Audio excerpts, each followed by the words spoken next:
নমস্কাৰ, মই নয়ন ডেকা। আপোনালোক সকলোকে স্বাগতম জনাইছোঁ মোৰ অন্য এটা ভিডিঅ'ৰ মাজলৈ। আৰু আপোনালোকে চাই আছে মিষ্টাৰ নয়ন। এনে বলক ভিডিঅ'টো ষ্টাৰ্ট কৰোঁ। আপোনালোকে একমাত্ৰ এওঁলোক ওলাই আহিছিল আপোনাৰ আৰু মোৰ কাৰণে। এওঁলোক ওলাই আহিছিল সেই গছজোপাত বহি থকা চৰাই চিৰিকটিৰ বাবে। এওঁলোক ওলাই আহিছিল একমাত্ৰ ৰাইজৰ বাবে। মই দেখোন যোৱাকালি মই ভিডিঅ' এটা দেখা পালোঁ আৰু ভিডিঅ' দেখা পোৱাৰ পিছত বিশ্বাস কৰক মোৰ নিজৰ মনৰ কথা কৈছোঁ, মোৰ কিন্তু বহুত দুখ লাগিল। কিন্তু আপোনালোকৰ কেনেকুৱা লাগিছে নেজানো, আৰু সেয়া ভিডিঅ' আজি আপোনালোকৰ সন্মুখত দেখাবলৈ চেষ্টা কৰিম।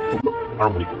মই দীঘলী পুখুৰী পাৰৰ দুৰ্ভগীয়া গছ এজোপাই কৈছোঁ। শুনিছোঁ মোক হেনো কাটি পেলোৱা হ'ব ফ্লাইঅভাৰ বনাবৰ কাৰণে। আৰু অকল মোকেই নহয়, মোৰ লগৰ আৰু 20-25 জোপা গছক অতি সোনকালে কাটি পেলোৱা হ'ব। মোৰ বয়স প্ৰায় 100 বছৰ, নতুবা তাতকৈও বেছি হ'ল।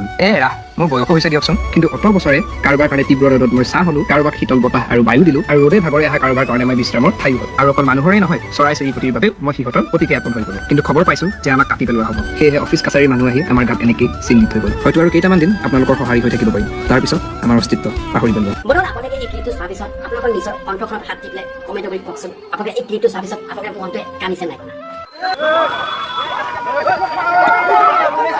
আৰু আপোনালোকে দেখা পালে এওঁলোকে ওলাই আহিছিল ঘৰৰ পৰা একমাত্ৰ এই গছ কেইজোপা ৰক্ষাৰ বাবে। আৰু ৰক্ষাৰ বাবে যেতিয়া ওলাই আহিছিল এওঁলোকৰ অৱস্থা কি হৈছে। আৰক্ষীয়ে বাধা দিছে, প্ৰতিবাদী দলটোক দেখিবলৈ পাইছে। আৰক্ষীয়ে বাধা দিছে আৰু আৰক্ষীয়ে ইহঁতে দেখিবলৈ পাইছে কেনেধৰণে হেতাহতি লাগিছে আৰক্ষীৰ সৈতে। তেওঁলোকে আমাক সুধি আছে যে পাৰ্মিশ্যন ক'ত আছে। আজি হিমন্ত বিশ্ব শৰ্মা ডাঙৰীয়া কিন্তু গছ কাটিবলৈ ক'ৰবাত পাৰ্মিশ্যন পালে। প্ৰথম কথা, গছ কাটিবলৈ যদি দেশত পাৰ্মিশ্যন নাই, ৰাইজৰ পাৰ্মিশ্যন নাই, পাব্লিক হিয়াৰিং নোহোৱাকৈ, এনভাইৰনমেণ্ট ইম্পেক্ট এছেছমেণ্ট নোহোৱাকৈ, কোনো চাইণ্টিফিক প্লেন নোহোৱাকৈ তেওঁ যদি গছ কাটিব পাৰে, আন্দোলনৰ কাৰণে আমাক আজি কিয় পাৰ্মিশ্যনৰ প্ৰয়োজন। বৰ্তমান দুখ কৰিছে আমাৰ কাৰণে আমি ৰজাৰ আসনত এনেকুৱা এজন ৰজা বহাই দিলোঁ যিজনে প্ৰজাৰ দুখটোতো বাদ দিয়ক, চৰাই চিৰিকটি দুখো বুজি নোপোৱা হ'ল। এইখন চৰকাৰৰ এই যে গছ গছনি সম্পৰ্কীয় কথা, আমি জৈৱ বৈচিত্ৰ্যৰ কথা তেওঁলোকৰ নাই। কাৰণ এই মুহূৰ্তত কেৱল ধনৰ যেন এনেকুৱা হৈছে যে আমাক ধন লাগে, আমি কেৱল গুৱাহাটীখন গোটেই ফ্লাইঅভাৰে ঘেৰি দিম। আৰু আপোনালোকে দেখিছে শেহতীয়াভাৱে মালিগাঁৱত যোৱা আজি কেইবছৰ 2 বছৰ হোৱা নাই চাগে ফ্লাইঅভাৰখন উদ্বোধন কৰা। সেই ফ্লাইঅভাৰখন কিন্তু ফাট মেলিলে। ইমান দৌৰা-দৌৰি কিহৰ বাবে? মানুহৰ কথা চিন্তা নকৰি গছসমূহ। আৰু আপোনালোকে দেখিব যে এতিয়া নিশা হ'লে ইয়াত 1000তকৈ অধিক চৰাই চিৰিকটিয়ে বসবাস কৰে। এই চৰাই চিৰিকটিসমূহ ক'ত যাব? যিজন ৰজাই নিজৰ প্ৰজাৰ মনৰ দুখ বুজি নাপালে আৰু তেওঁ চৰাই চিৰিকটি মনৰ দুখ বুজি পাব, সেইটো কেতিয়াও হ'ব নোৱাৰে।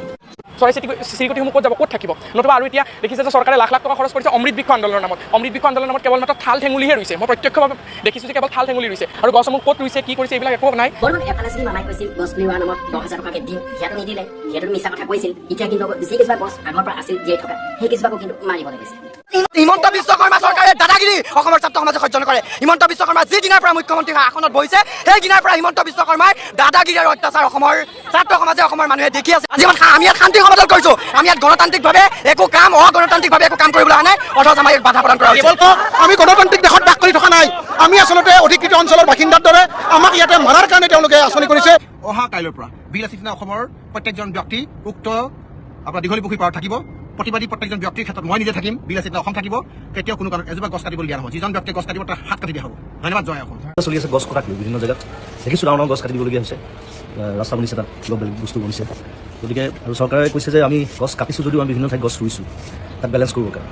কিন্তু এতিয়া কিছুমান জেগা আছে, যেনে ৰিচেণ্টলি যিটো হুলস্থুল চলি আছে দীঘলী পুখুৰীৰ সেই পুৰণা গছখিনি কি বোলে, সেই গছখিনি হৈছে গোটেই দীঘলী পুখুৰীটোৰ সৌন্দৰ্য।